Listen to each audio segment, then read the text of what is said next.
ஒரு ஊரில் ஒரு செல்வந்தர் இருந்தார். ஒரு நாள் ஏதோ வேலையாக நடந்து சென்றார். அப்போது செருப்பு பிஞ்சு போச்சு. அருகே இருந்த வீட்டுக்கு சென்றார். அந்த வீட்டுக்காரரை அழைத்து, ஐயா, இந்த மாதிரி வரும்போது என் செருப்பு பிஞ்சு போச்சு, புது செருப்பு வேற, அதனால இதை இப்படியே தூக்கி எறிய மனசு வரல, இங்க உங்க வீட்டு வாசல்ல ஒரு ஓரமா வச்சுட்டு போறேன், காலையில என் வீட்டு வேலைக்காரனை அனுப்பி எடுத்துக்கிறேன் என்றார். அதற்கு தாங்கள் அனுமதி தர வேண்டும் என்றார். அதற்கு அந்த வீட்டுக்காரர் அந்த செல்வந்தரை பார்த்து, ஐயா, நீங்கள் எவ்வளவு பெரிய செல்வந்தர், எங்க வீட்டு வாசலில் உங்க செருப்பு கிடப்பது கூட எங்களுக்கு கௌரவம் தான், நீங்க தாராளமா வச்சுட்டு போங்க என்று சொன்னார்.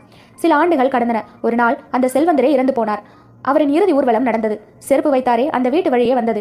அப்போது நல்ல மழை. பிணத்தை தூக்கி வந்தவர்கள் அந்த வீட்டுக்காரரிடமே சென்று, ஐயா, சரியான மழையா இருக்குது, தூக்கி செல்ல முடியவில்லை, அந்த உடலை இங்கு மழை நிற்கும் வரை வைத்துவிட்டு பிறகு எடுத்துக்கொள்ள அனுமதி தருவீர்களா என்று கேட்டனர். அந்த வீட்டுக்காரர் அவர்களிடம் சொன்னார், ஏண்டா, யார் வீட்டு பிணத்தை யார் வீட்டு வாசல்ல வைக்க போறீங்க, மரியாதையா எடுத்துட்டு போயிடுங்க அப்படின்னு சொன்னாரு.